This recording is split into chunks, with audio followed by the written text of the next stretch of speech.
Following the brutal release of 25 superstars, the atmosphere backstage at Raw and SmackDown reached a breaking point. While the roster reset was supposed to be a standard budget move, it backfired. And now, TKO executives are forced to choose between their head of creative and the talent that keeps the lights on. An interesting detail is the name listed as the interim head of creative, because it's a legendary figure who hasn't stepped foot in a WWE building in over a decade. On Thursday night, April 24th, 2026, just 5 days after WrestleMania 42 lit up Allegiant Stadium in Las Vegas, the first domino fell. Bo Dallas, the man behind the Uncle Howdy character, who had led the Wyatt Six faction on SmackDown, had his release confirmed by Sean Ross Sapp of Fightful Select and Mike Johnson of P1 Cider. His departure came less than a week after the Wyatt Six dropped their concluding match against Solo Sikoa and his faction. That was the first name. It would not be the last. Nikki Cross was among the first to publicly announce her departure, posting a message on social media thanking WWE after more than a decade with the company. Then came Joe Gacy, who signaled his own departure through a social media post Friday afternoon, before his release was confirmed by Body Slam. Within hours, it was confirmed that all 5 members of the Wyatt Six, Uncle Howdy, Nikki Cross, Joe Gacy, Eric Rowan, and Dexter Lumis, were all let go in a single day, the total dissolution of a faction dedicated to the legacy of the late Bray Wyatt. That, by any standard, is a seismic decision. The Wyatt Six were not some background act. They had been operating on SmackDown for the better part of 2 years, and the emotional weight of the faction, built around the memory of Wyndham Rotunda, gave their story a gravity that few in wrestling could match. But the Wyatt Six were only the beginning. As the evening rolled on, the list grew. The full roster of names eventually included Kairi Sane, Aleister Black, Zelina Vega, Santos Escobar, the Motor City Machine Guns, Chris Sabin and Alex Shelley, Apollo Crews, Andre Chase, Zoe Stark, Alba Fire, and several more from NXT and developmental. In total, 23 superstars lost their jobs after WrestleMania 42. The April 25th releases mark one of the largest single-day cuts in recent WWE history. What made this round of cuts so jarring was the timing. Not just in the calendar sense, although post-WrestleMania releases have become a grim annual tradition, but in terms of what these people were doing just days before they were let go. Kairi Sane competed in a tag match on the Raw after WrestleMania on April 20th, just 4 days before being released. Aleister Black competed in the Andre the Giant Memorial Battle Royal on April 17th. The Wyatt Six competed in an 8-man street fight against MFT on the April 17th SmackDown.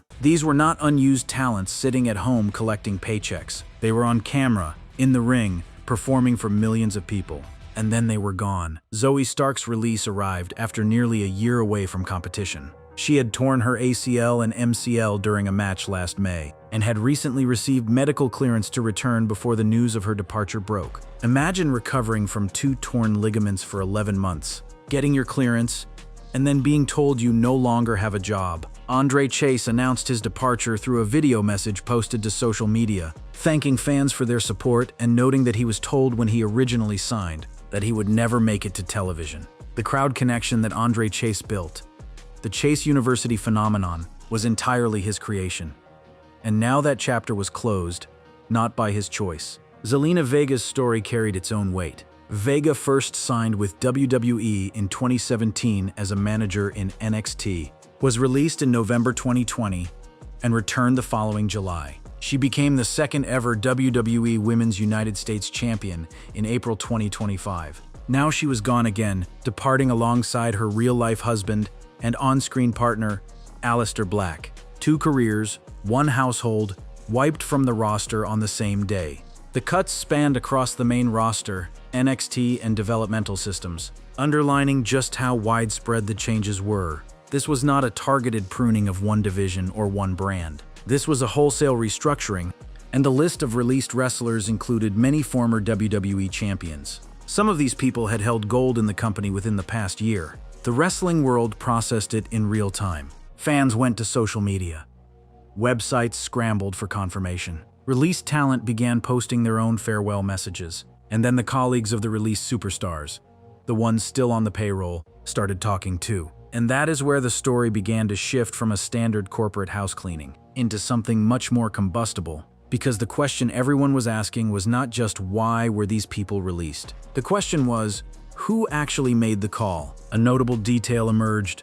Multiple released superstars confirmed that the calls came from TKO, WWE's parent company, rather than from WWE's Stamford offices. Zelina Vega specifically noted the caller ID said TKO instead of the usual Stamford number. Bodyslam's Corey Hayes reported that all talent departures were communicated directly by TKO. This was not the usual process. Normally, wrestlers hear from talent relations, from the people they know, in the building they work at, through the system that has existed for decades. This time, the calls were coming from the corporate parent, the entity that exists above WWE in the organizational chart. This led many fans to believe that WWE CCO Triple H didn't play much of a part in the layoffs, and that TKO once again exercised their authority. The narrative that formed overnight was straightforward. TKO ordered the cuts.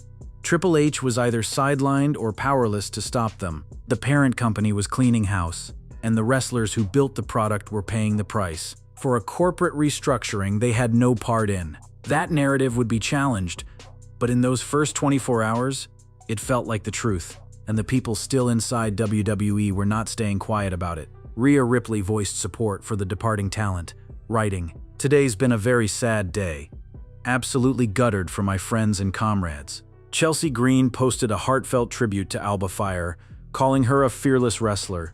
Alexa Bliss sent a message to her former tag partner Nikki Cross, with whom she had held the WWE Women's Tag Team Championships on 2 occasions. These were not vague sentiments.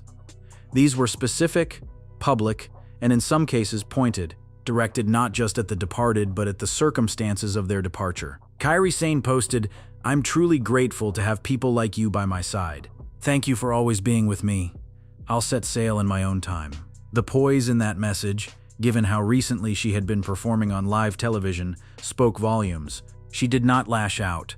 She did not name names, but the people still on the roster were less reserved. The outpouring of messages, public, emotional, and undeniable, turned a corporate action into a deeply personal moment for everyone watching. And then Triple H himself broke his silence. His first tweet after the releases was a promotional post about Roman Reigns and WWE Backlash. Business as usual. But within minutes, the post was swarmed by loyal WWE fans demanding the return of Kairi Sane. Others aimed their abuse directly at Triple H, making things ugly. The message was impossible to miss. The fans were not in a forgiving mood, and they were holding one man responsible. But was that the right man? Or was there something much bigger going on above him? To understand how WWE arrived at this flashpoint, you have to go back a few weeks, to the road to WrestleMania 42.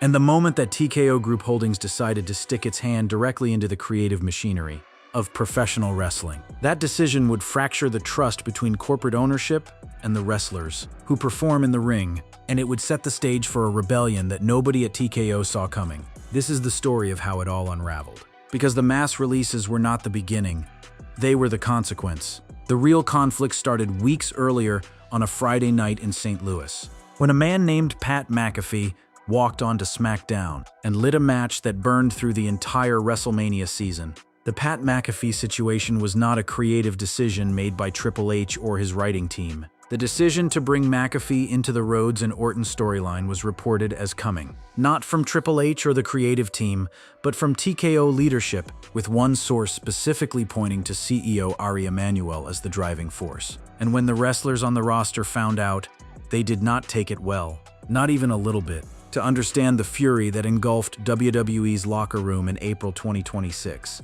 you have to understand what TKO Group Holdings actually is, and what its executives have been doing to WWE's creative process for the past 3 years. TKO is the publicly traded company formed when Endeavor, run by CEO Ari Emanuel, merged UFC and WWE under one corporate umbrella. As Vince McMahon's hold on WWE fell due to scandal, he was forced out of the company, returning only briefly to sell it.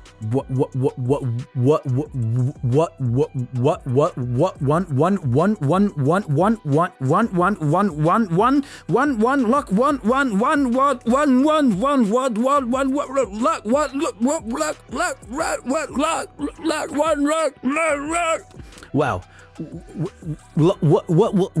What? Luck? Walk, walk. Look.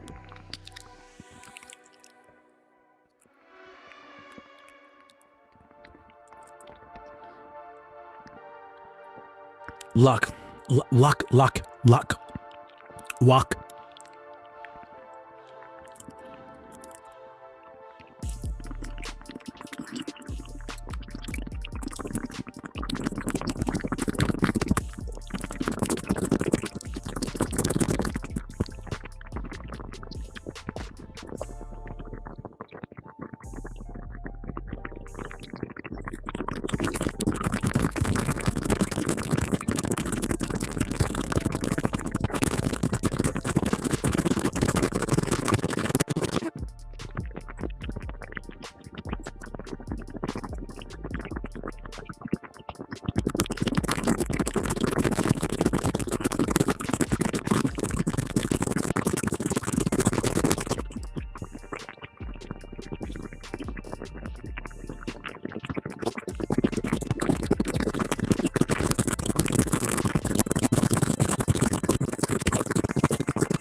who is also the executive chairman of TKO Group Holdings. Under this structure, Triple H, Paul Levesque, operates as WWE's chief content officer, overseeing creative, talent development, and storytelling. But he does not have absolute power.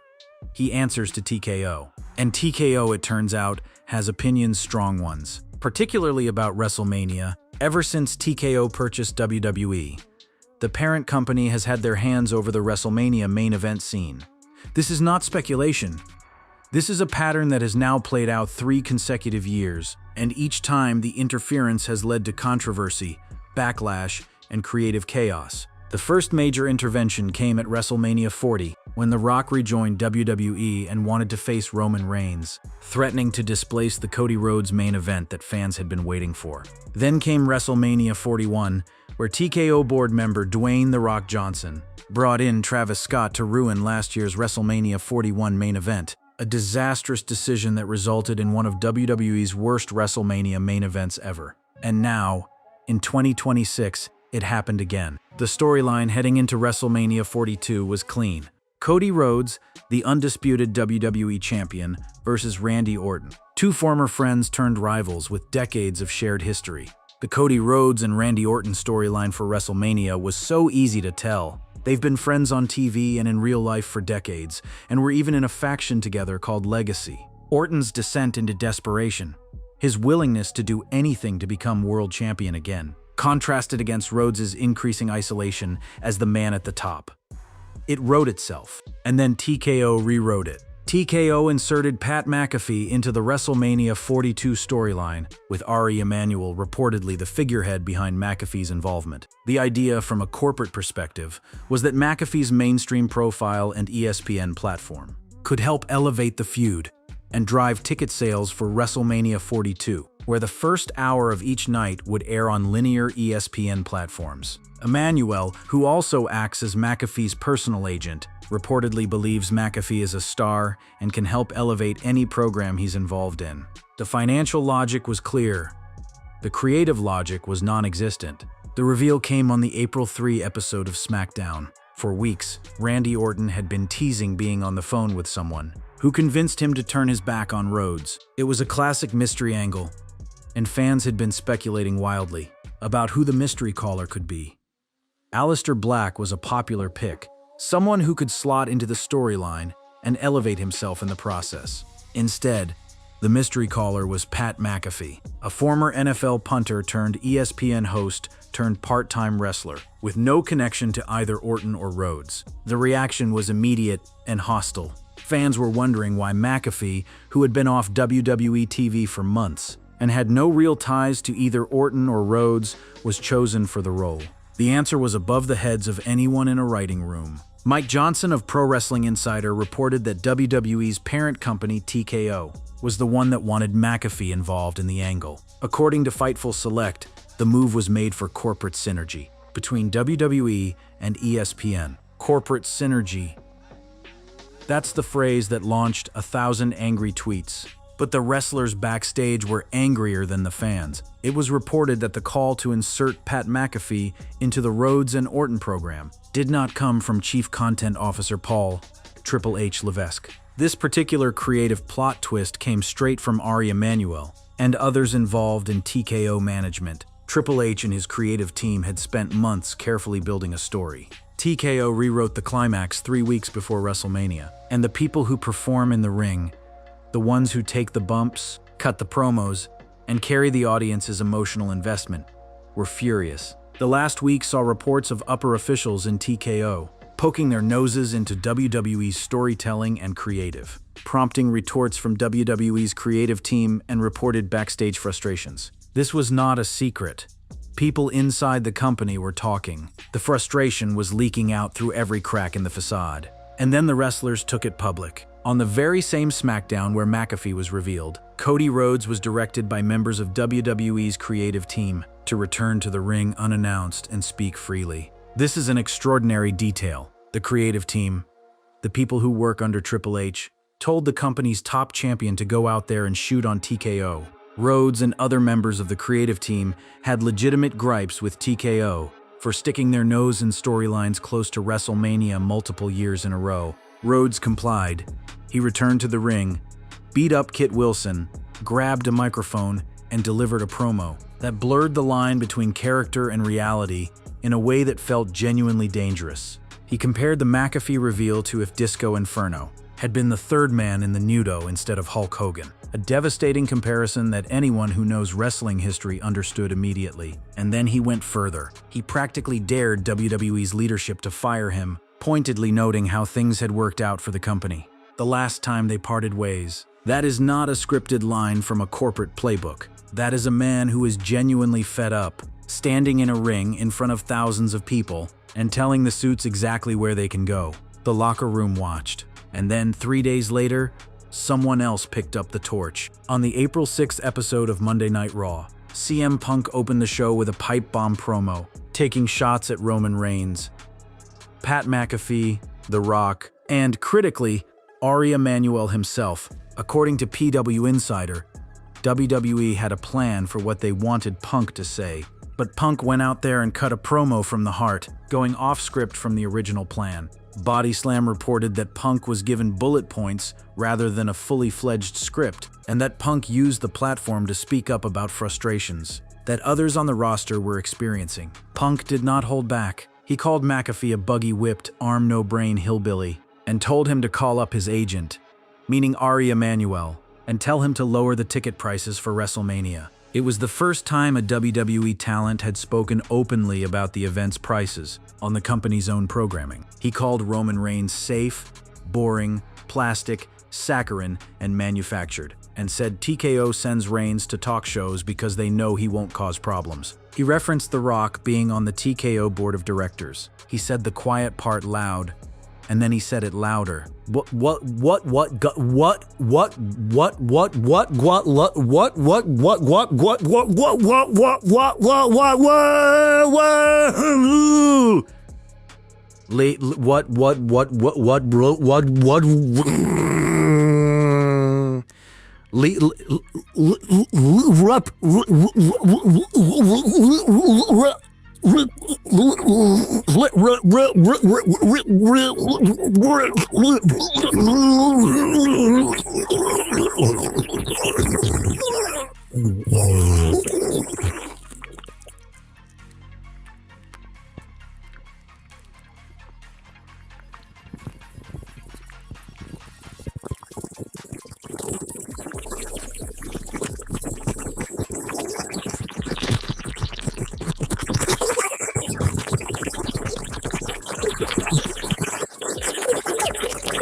were frustrated with McAfee's sudden prominence. Notably, WWE did not post Punk's promo to their YouTube channel, a departure from their normal social media workflow following Raw. The clip on X avoided mention of McAfee's agent and the demand to lower WrestleMania ticket prices. Someone at corporate did not want that promo getting wider circulation. But it was too late.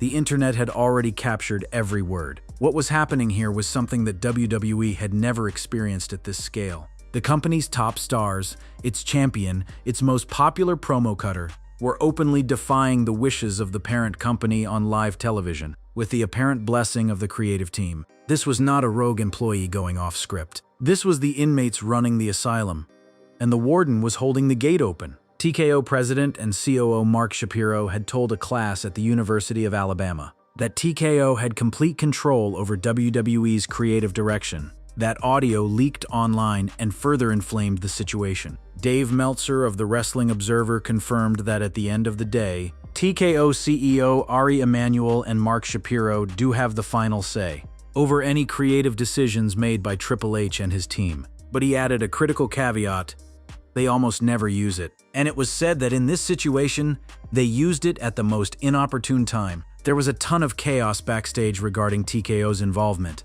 in the creative of WrestleMania 42. The chaos had names, faces, and consequences. And those consequences were about to get much, much worse. Because after WrestleMania 42 ended, after McAfee's involvement led to a very poorly received main event match on Saturday night that left fans scratching their heads, the bills came due. Not for TKO, for the wrestlers. Things could have been very different before TKO injected Pat McAfee into the main event program, as WWE originally had big plans for Aleister Black in the main event. Reports suggested WWE wanted Aleister Black in Pat McAfee's spot, as WWE had been building a story between Black and Randy Orton on SmackDown. Instead, Black was left off WrestleMania completely, with TKO stealing his big moment. 3 weeks later, he was released.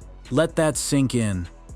The man who was supposed to be in the WrestleMania main event scene, whose story was cut short because a TKO executive wanted a former punter in his spot, was fired. That is not just a roster cut. That is a casualty of corporate warfare. McAfee pulled himself from the program due to the overwhelming backlash. The man TKO forced into the storyline couldn't take the heat and walked away. Both Pat McAfee and Jelly Roll were reportedly supposed to stick around through Backlash, with McAfee teaming with Randy Orton against Jelly Roll and Cody Rhodes. Instead, McAfee bailed, and everything had to be changed around. Orton was originally going to win the title, and then McAfee backed out. The entire post-WrestleMania creative direction had to be rewritten on the fly, because TKO's hand-picked celebrity insertion couldn't handle the pressure that came from the very audience TKO claimed to understand. And while that creative scramble was happening behind the scenes, 23 people lost their jobs.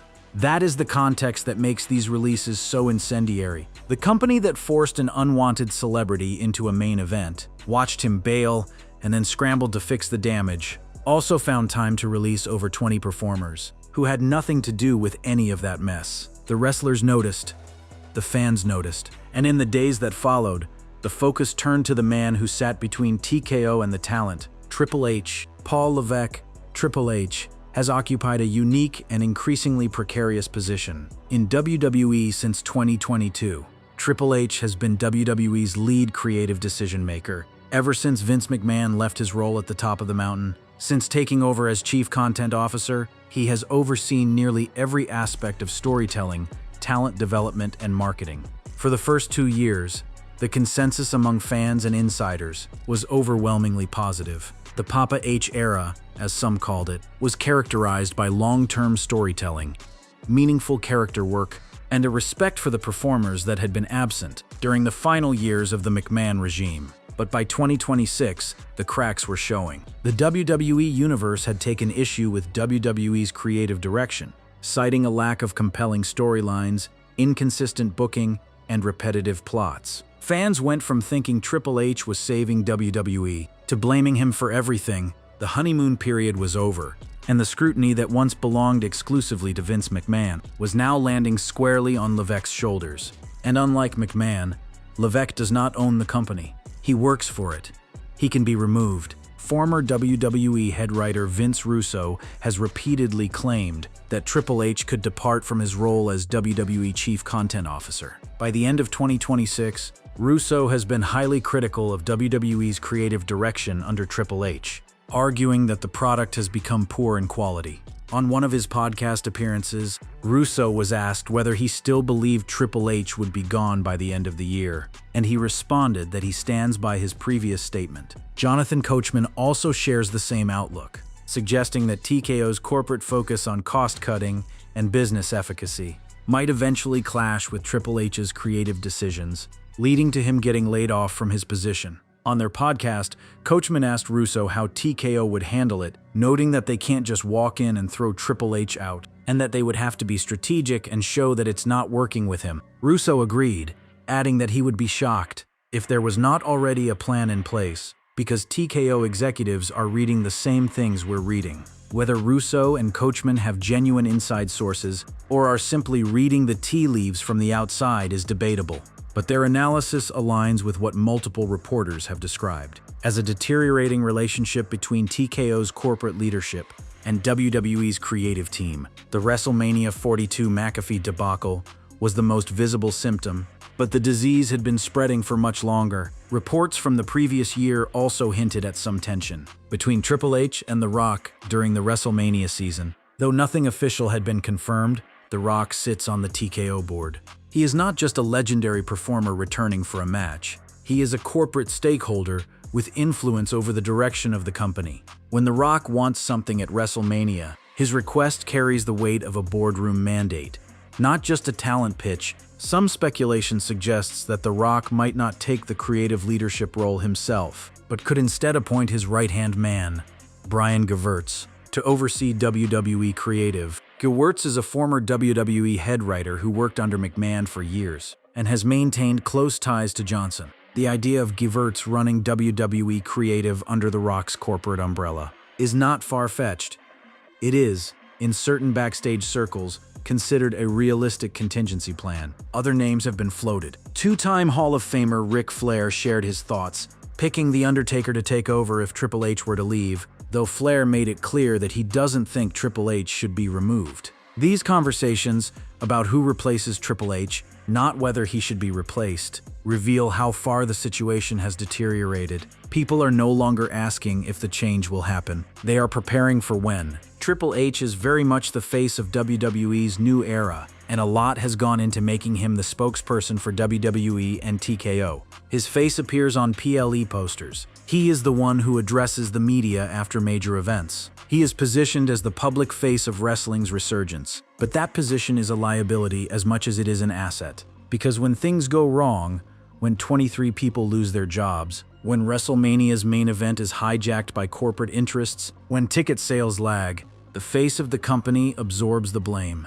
And in the wake of the April releases, the blame was fierce. Triple H is notably feeling a lot of pressure following the latest slew of talent releases. As reported by the Wrestling Observer newsletter, the Chief Content Officer is under immense pressure right now, owing to which he didn't show up for a press conference following the latest WWE releases. The report stated that he didn't wish to get booed because of the TKO-owned promotion's latest talent cuts. Think about that for a moment. The man who runs WWE Creative could not face the media because he feared the public reaction to decisions he may or may not have had full control over. The report highlighted that several wrestlers in the current roster have a lot of respect for Triple H, especially the ones who were developed by WWE on the NXT brand. That respect makes the situation more complicated, not less. The people who love Triple H the most are the same people watching their friends get fired. They know how NXT works. They know that Triple H invested years building some of these performers from the ground up. Kairi Sane was an NXT product. Aleister Black was an NXT product. The Wyatt Six had roots in NXT's developmental pipeline. These were his people, and now they were gone. Despite this, the tough decisions that the game has had to make as the CCO of the company have brought in a lot of stress. The pressure was coming from every direction. From TKO above, from the locker room around him, from the fans on social media, and from the media covering every development in real time. So who actually made the call? Who decided that these 23 people had to go? The initial reports pointed to TKO, but the deeper reporting told a more complicated story. Dave Meltzer of the Wrestling Observer directly addressed the speculation. Nobody above Levesque is saying who to cut. He was unequivocal. Ari Emanuel isn't sitting there saying we have to fire Zelina and Kyrie. By and large, the decision maker, for good or for bad, here is Paul.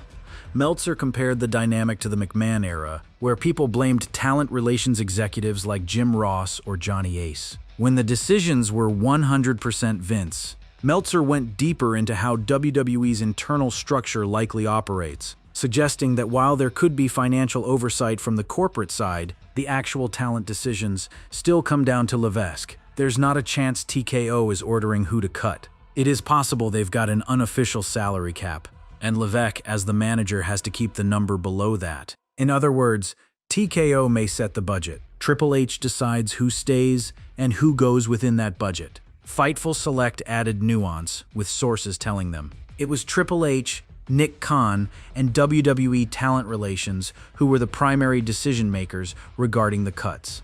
Not just Triple H alone, not TKO alone. A collaborative process involving multiple stakeholders, but with Triple H holding the most significant voice in the room when it came to names. This distinction matters enormously. If TKO had unilaterally fired 23 people over Triple H's objections, that would be one story, a story about a puppet executive who has no real power. But if Triple H was the primary decision maker operating under budget constraints set by TKO, that is a different story entirely. That is the story of a man who has to make impossible choices, keeping his roster under a salary cap while also managing the creative direction of a billion-dollar entertainment property that his corporate overlords keep interfering with. Triple H now faces the task of reshaping the roster while managing budget constraints from TKO. He is the one who has to look at a spreadsheet, look at a roster, and draw lines through names. And then he has to go on TV and pretend everything is fine, while the internet burns around him.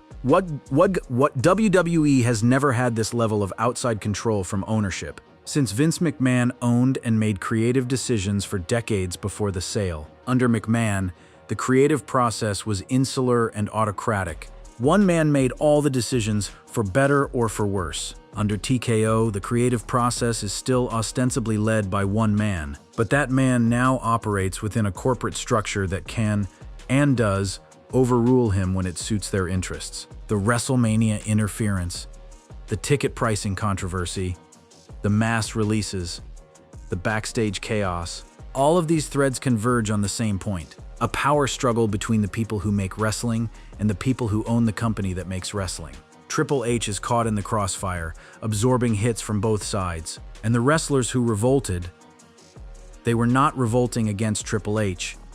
Not really, they were revolting against a system that treated their art, their careers, and their livelihoods as line items on a corporate balance sheet. But Triple H was the face of that system, and so he bore the brunt of their frustration. In the 72 hours following the mass releases, the wrestling world attempted to process what had happened. Social media became a clearinghouse of grief, anger, and in some cases pointed commentary that blurred the line between mourning and mutiny. The released superstars posted messages to WWE and their fans on social media, many addressing Triple H directly. They thanked the game for the opportunities they got under his wing and for the time they had on the roster. This is notable. These were people who had just been fired, and their immediate public response was gratitude toward the man who runs the company that fired them. That tells you something about the personal relationships Triple H has cultivated, and it also tells you something about the culture backstage. Even in the darkest moments, the respect for Levesque personally remains strong, but the colleagues of the released talent, the ones still on the payroll, were less diplomatic. The colleagues of the released superstars made social media posts expressing their sadness over the business move by TKO and wished their released friends all the best. Note the wording: the business move by TKO, not by Triple H, not by WWE, by TKO. The active roster was drawing a distinction publicly between the man they work for and the corporation that owns them.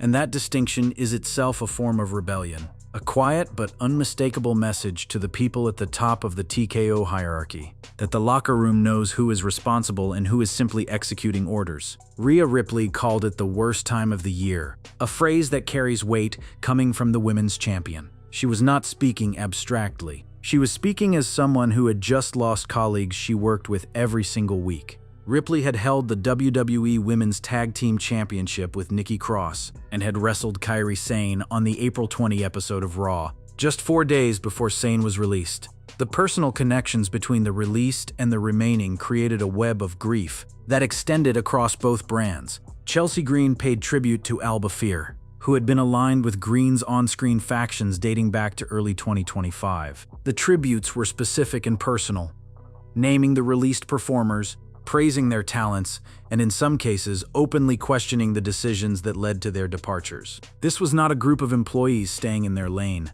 This was a roster that felt emboldened, whether by the precedent set by Cody Rhodes and CM Punk's on-air promos, or by the sheer emotional weight of what had just happened. Zelina Vega posted a message to her former co-workers, thanking them for making her career possible. She had confirmed that her release call came from TKO, revealing that the caller ID said TKO instead of the usual Stamford number. That detail, the caller ID, became a symbol. It represented the facelessness of corporate power, the idea that your career can be ended by someone you have never met, working in an office you have never visited, whose name you might not even know. The fan reaction was equally volatile. Triple H's first post-release tweet about Roman Reigns and Backlash was completely hijacked, with fans swarming it, demanding the return of Kairi Sane. The ratio was devastating. Every attempt by WWE's official accounts to promote upcoming events was met with a wall of anger, grief, and the names of released performers. The fans were not moving on. They were digging in. The most talked about releases included the Wyatt Six, whose dissolution carried emotional weight far beyond the usual roster cut. This faction existed to honor the memory of Bray Wyatt, Wyndham Rotunda, who had passed away. Bo Dallas, his real-life brother, had taken on the Uncle Howdy character as a tribute. The fact that every single member of that group was released in one sweep struck many fans as not just a business decision, but a desecration. Whether that characterization is fair or not, the emotional resonance was undeniable. The timing of the releases just days after WrestleMania, while the memory of the TKO McAfee debacle was still fresh, created a perfect storm of resentment. Fans connected the dots. TKO interferes with creative. TKO ruins the main event. The celebrity walks away. 23 wrestlers get fired. The sequence of events, whether or not each element was directly linked, formed a narrative that was impossible for TKO or Triple H to counter. The court of public opinion had already rendered its verdict. Behind the scenes, the situation was equally turbulent. Triple H was reportedly under immense pressure and skipped a scheduled press conference to avoid being booed. This is a man who spent 2 decades walking to a ring while thousands of people screamed at him. He once played the most hated villain in professional wrestling. And now, in his corporate role, he was avoiding a room full of reporters because the hostility had become too personal. The stress was not just professional, it was existential. Triple H's recent rebellion against TKO, or at least his complicity in allowing his creative team and top stars to rebel on air, could theoretically lead to him being fired from WWE. Ultimately, Triple H being fired could happen, but it won't be anytime soon, and it will be a much slower transition, in which TKO injects itself more and more into creative decision-making, eventually making Triple H's role more of a puppet one, before replacing him for good. That analysis from the Sportster describes a slow-motion power grab, not a sudden termination. TKO does not need to fire Triple H publicly. They just need to erode his authority until the job title means nothing. Force a few more creative decisions from above. Override a few more personnel choices. Stack the management layers with loyalists. And eventually, Triple H becomes a figurehead, a recognizable face with no real power behind it. When that point is reached, replacing him is a formality, not a revolution. Meanwhile, Triple H is also bringing in new talent to the company as several faces are leaving. Royce Keys has already arrived on the SmackDown brand, and Evil is also speculated to be WWE bound. The first SmackDown after WrestleMania saw multiple NXT debuts. Fatal Influence, along with Blake Monroe and Ricky Saints announced for upcoming episodes. The roster is being reshaped in real time, with outgoing veterans replaced by younger, NXT-developed talent.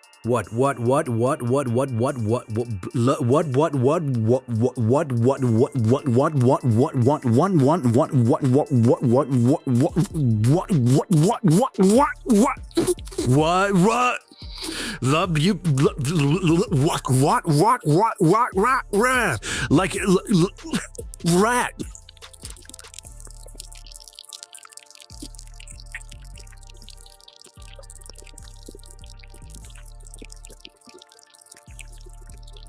Rah.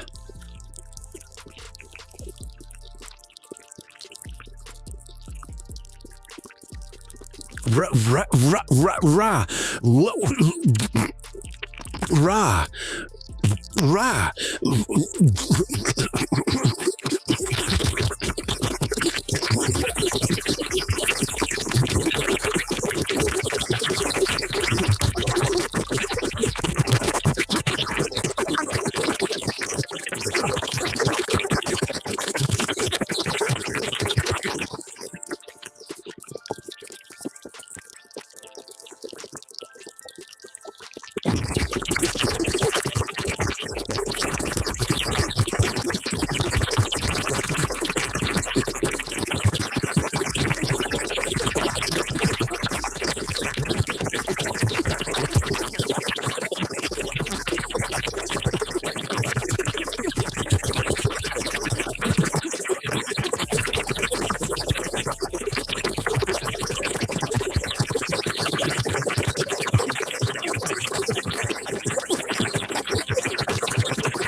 one that prioritizes long-term creative storytelling, financial efficiency, and the continual cycle of new talent. That is the corporate framing. The business case for these releases is not hard to articulate. Reduce the payroll, bring in cheaper talent with higher ceilings, and position the roster for the next 5 years rather than the next 5 months. It is cold, it is ruthless, and from a purely financial standpoint, it might be correct. But financial correctness does not account for the human cost. It does not account for the Zoe Starks who spent 11 months rehabilitating their bodies, only to be cut before they could return. It does not account for the Andre Chases who built something beautiful from nothing and had it taken away. And it does not account for the wave of fury that cascades through a locker room when colleagues disappear overnight. The released superstars typically have a 90-day non-compete clause before they can appear for other promotions. Based on that timeline, the earliest any of these performers could debut elsewhere would be late July 2026. AEW, TNA Wrestling, and the Japanese promotions, NJPW and Stardom, are the most likely landing spots. Aleister Black previously competed in AEW as Malachi Black. The Motor City Machine Guns have extensive history in TNA. Kairi Sane is a former Stardom champion and could return to Japan. These performers will land on their feet. The wrestling ecosystem is large enough to absorb this many talented people, but their departure from WWE is still a loss of investment, of continuity, of audience attachment. The company spent years building these performers, and now those investments will pay dividends for competing promotions. That is the hidden cost of mass releases that never appears on a balance sheet. And as the industry absorbs these departures, the conversation keeps circling back to the same question. Who is actually running WWE? Is it Triple H? Is it TKO? And does the answer even matter when the result is the same? Cody Rhodes delivered an important message on the SmackDown after WrestleMania, following his successful title defense against Randy Orton. In his victory promo, he addressed those outside forces who keep meddling in his WrestleMania plans, telling them, "You guys are 0-3, 0-3. 3 consecutive WrestleManias where TKO interference made things worse, not better." And the company's champion was saying it on live television, on the company's own show, with what appeared to be the full support of the creative team. This is what a revolt looks like in professional wrestling. It does not happen in boardrooms or shareholder meetings. It happens in the ring, on a microphone, in front of millions of people who are already primed to be angry. And in April 2026, that anger was at a level that neither TKO nor Triple H could contain. The question now is what comes next. And the answer depends on which version of reality you believe. So let's return to the title. TKO fires Triple H after WWE superstars officially revolt against him. Let's examine each element of that claim. Because the truth is more complicated than any headline can capture, and the future of WWE depends on understanding the nuance. Has TKO fired Triple H? No. As of now, there are no confirmed reports suggesting that Triple H will leave WWE anytime soon. He remains the chief content officer. He is still making creative decisions. He is still the primary voice in roster management. The headline suggests a finality that has not occurred. Triple H has not been fired. Not yet. But the foundation for such a move is being laid, whether intentionally or not. TKO's corporate focus on cost-cutting and business efficacy might eventually clash with Triple H's creative decisions. The pattern is clear. TKO interferes with creative. The product suffers, the blame falls on Triple H, and his position weakens. Each cycle erodes his authority a little more. Triple H being fired could happen, but it will be a much slower transition, in which TKO injects itself more and more into creative decision-making. Did WWE superstars revolt? Absolutely. The evidence is overwhelming. Cody Rhodes went on live television and mocked TKO's creative interference. Rhodes was told by members of the creative team to go to the ring and shoot from the hip regarding Pat McAfee and TKO. CM Punk opened Raw with a pipe bomb that named names, targeted executives, and demanded lower ticket prices. Punk went off script, cutting a promo from the heart that echoed legitimate backstage frustration. Active roster members used social media to publicly mourn their released colleagues, and in many cases direct their anger toward TKO rather than WWE or Triple H. But here's the crucial distinction. The revolt was not against Triple H, it was against TKO. The superstars who spoke out, Rhodes, Punk, Ripley, Green, Bliss, were not attacking their creative boss. They were attacking the corporate overlords who they believe are ruining the product. Triple H was not the target of the rebellion. He may have been its silent architect. WWE's creative team told Cody Rhodes to go out and say what he said. That creative team answers to Triple H. The inmates may have been running the asylum, but the warden was holding the gate open. That positioning, supporting the rebellion while technically still serving the corporation, is either brilliantly strategic or catastrophically reckless, depending on how TKO responds. If TKO interprets the on-air promos as insubordination, Triple H's position is untenable. If they interpret them as good TV that drives engagement, Triple H's gamble pays off. The line between rebellion and entertainment has never been thinner. The mass releases add another layer of complexity. According to Dave Meltzer, the decision-maker for the roster cuts, for good or for bad, is Triple H. He is the one drawing lines through names. He is the one deciding who stays within the budget that TKO sets. That means the same man who may be quietly supporting the locker room's rebellion against corporate is also the man responsible for the firings that triggered the locker room's grief. He is simultaneously the sympathetic middle manager and the executioner. That duality is difficult to sustain, and it is eroding the trust of both the people above him and the people below him. The key takeaway is that no matter who gets involved in the business, the decision on who makes the cut and who does not ultimately lands with Triple H. For any fans who are angered by these releases, the business is actively building towards the future, with younger stars and fresh faces positioned to take center stage. That is the optimistic reading. The pessimistic reading is that a corporate parent is squeezing the creative team's budget, while simultaneously interfering with their work, and the result is a product that neither the suits nor the wrestlers are happy with. What WWE hasn't had this level of outside control from ownership since Vince McMahon owned and made creative decisions for decades. The difference is that McMahon was the owner.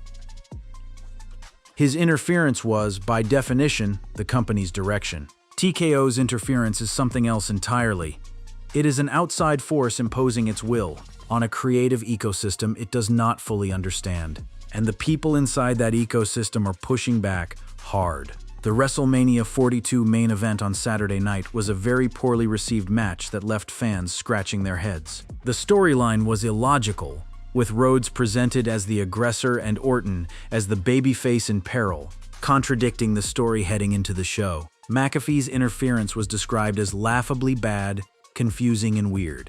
TKO used WWE's creative plans and twisted them to try and boost ticket sales and so-called corporate synergy between ESPN and WWE, leading to nothing but widespread criticism, go-away heat, and a completely ruined main event. And then, McAfee bailed early after all the backlash surrounding his involvement. Orton was originally going to win the title, but everything had to be changed around. And we ended up with a Cody Rhodes versus CM Punk program that was not the original plan, but may end up being better than anything TKO had in mind. Sometimes the best creative decisions are the ones forced by the failure of bad ones, but the damage from the failed experiment lingers.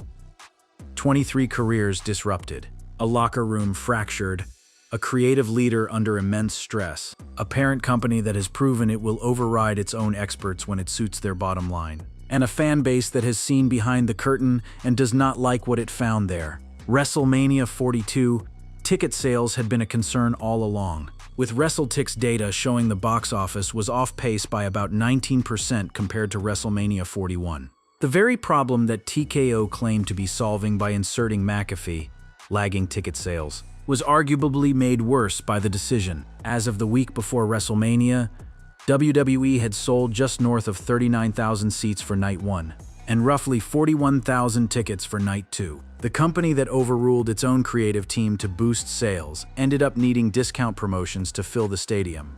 Johnson of P1Sider reported that even WWE talents were frustrated by the high ticket prices, noting that TKO was only offering talent 2 comps for the night they performed, despite the event not being sold out. The performers could not even get their families into the building without paying the inflated prices that their own parent company had set. That small detail captures the entire dynamic.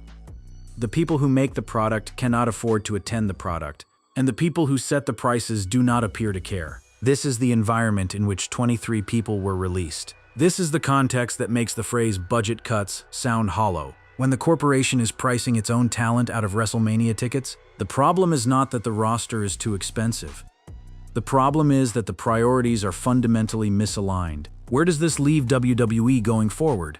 Triple H is rumored to potentially depart WWE by the end of 2026, though that remains speculation from outside commentators rather than confirmed reporting. TKO is also reportedly not very pleased with him. The combination of creative controversies, backstage tension, mass releases, and public rebellion has created a situation where Triple H's position is more vulnerable than at any point since he took over. But replacing Triple H is not simple.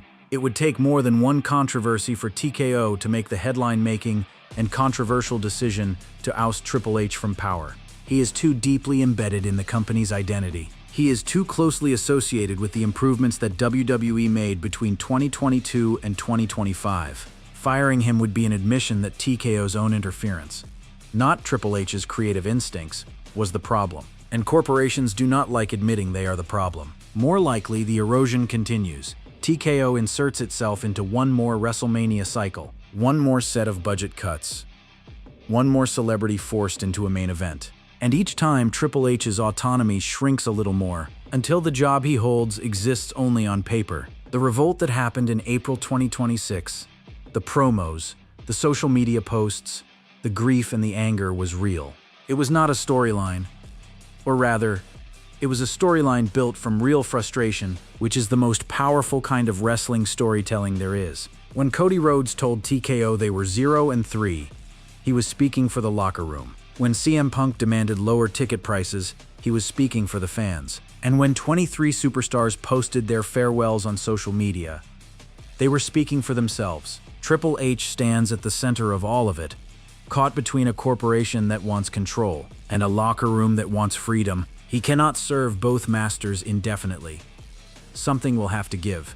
Whether it is his job, his authority, or the corporate structure above him remains to be seen. But the status quo is not sustainable. The timing is also connected to WWE's evolving roster strategy under the Netflix era, where Raw on Netflix and SmackDown on USA Network require actively reshaped rosters with younger NXT-developed talent. The business is moving forward whether the audience is ready for it or not. New faces are coming, new storylines are being written, and the names that were released this week will, in time, become footnotes in a larger corporate narrative about growth, efficiency, and the relentless machinery of entertainment capitalism. But for now, in this moment, those names are not footnotes.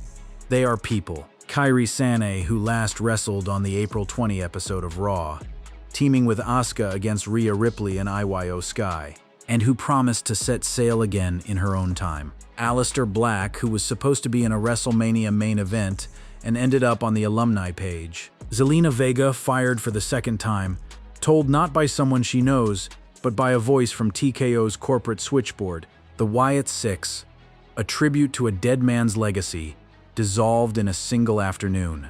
These are the human costs of a corporate power struggle. And no matter who is making the decisions, Triple H, Nick Khan, Ari Emanuel, or some combination of all three, the people paying the price are the ones who stepped into the ring, put their bodies on the line, and trusted that the system would take care of them. That trust is broken now, and repairing it will take more than a press conference, more than a social media post, and more than a new batch of NXT call-ups. It will take a fundamental reckoning with how TKO, Triple H, and WWE define the relationship between corporate authority and creative freedom. Until that happens, the revolt will continue. Sometimes on camera, sometimes behind closed doors, but always simmering, always waiting for the next match to be lit. So has TKO fired Triple H? No. Have superstars revolted? Yes, but not against Triple H, against TKO. The real story is not about one man being fired. It is about a system that is breaking down. A system in which corporate owners override creative professionals, talented performers are discarded to meet quarterly targets, and the man in the middle absorbs the blame for decisions he may not have wanted to make. Whether Triple H survives this storm or is eventually replaced, is, in many ways, beside the point. The storm itself is the story, and it is far from over.